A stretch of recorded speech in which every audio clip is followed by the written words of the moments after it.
The last thing that I want when I'm cooking it up to a corner is something that scares the bejeebers out of me when I pull the brake lever. Honestly, I'd prefer to have no brakes at all than ones that squeal like a cat being run over.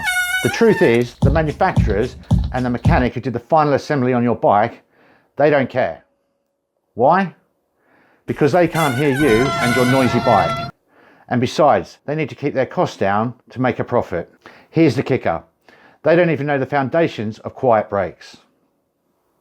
But I do. Welcome to stage 11 of Tour de Bike 2024, where I'm going to show you 2 little known secrets about disc brake pads which will give you the foundation of quiet braking.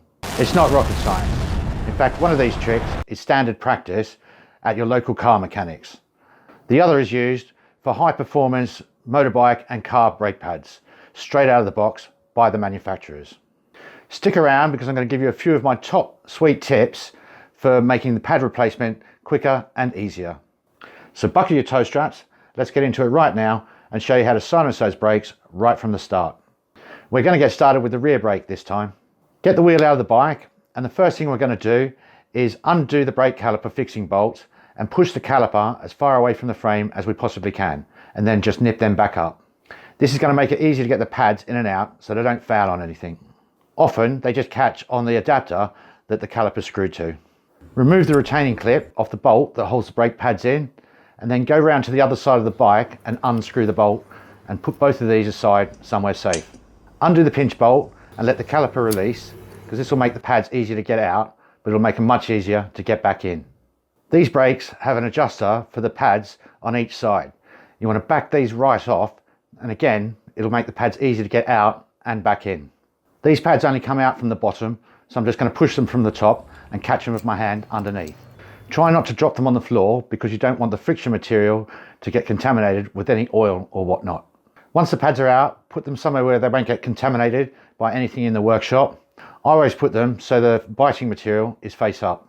Take one of the pads and put it in the vice jaws on the little tang that sticks out the top. You want to make sure that it's tight so it doesn't move. Get a file with a nice flat edge on it. File the edge off at a 45-degree angle. The angle doesn't have to be exact, but you do need to make sure that you don't file all the friction material off down to the back plate. Leave enough of the friction material on the pad so that as a minimum you've got enough left so that the spring that opens the pads apart can stay in place. You want to do this on both the leading and the trailing edges. Filing chamfers on the edge of the disc pads means that they don't hit the rotor with a square edge. Think of it as the same thing as towing in a rim brake pad. Get the other pad and do exactly the same thing to it. And when you're done, you might want to just tap it on the vice so the dust comes off. Now the pad edges are beveled, you want to just put them down on something clean. I usually use a piece of cardboard or the packaging that the pads came out of. I'm going to use a piece of white paper this time so it's easier for you to see what I'm doing. Put the pads face down on the piece of paper or whatever you've got. And then you want to get some copper slip or copper grease or anti-seize or whatever you want to call it, and get a little bit of a daub on the end of your finger and dab it onto the back of the pad. And then you might want to just give it a little smear around. This does a number of things. Firstly, it stops the pad vibrating so much, which is the main reason for any type of brake on a bike squealing. It also helps with dissipation of the friction heat coming from the pads when you use them. Stop. Go and wash your hands. You don't want to get any of this grease on the friction material. This will just contaminate it. Even if you think your hands are clean or you're wearing gloves, go and wash your hands before proceeding. Get one of the pads and put the spring on it, and then get the other pad and put that on the other side.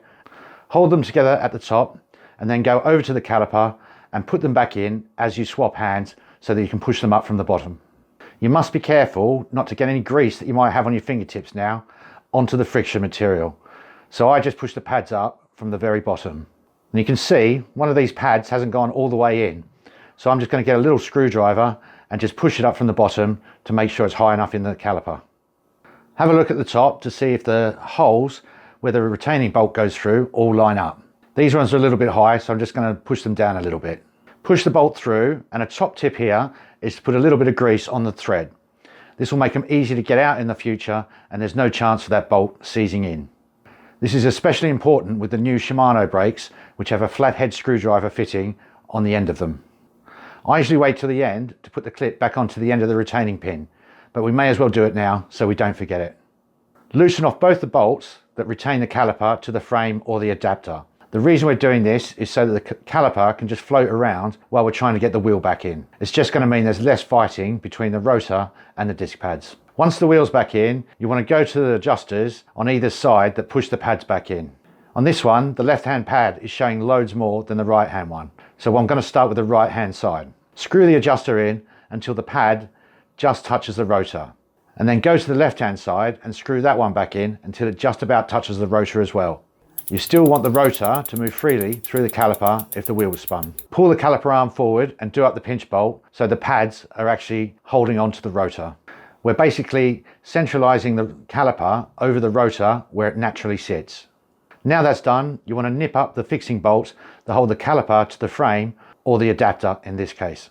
Go back to the pad adjusters and just back them off a little bit, one at a time, so they're not touching the rotor anymore and it spins freely in the caliper.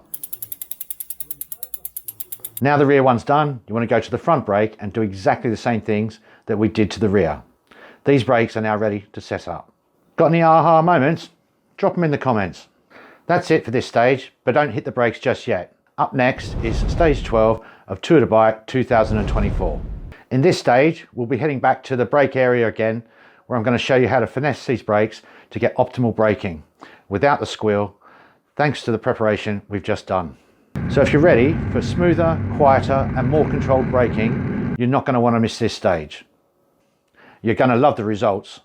As always, if you've enjoyed this video, give it the thumbs up, hit the subscribe button and the notification bell so you don't miss out on what's coming up next. And I'll see you in stage 12.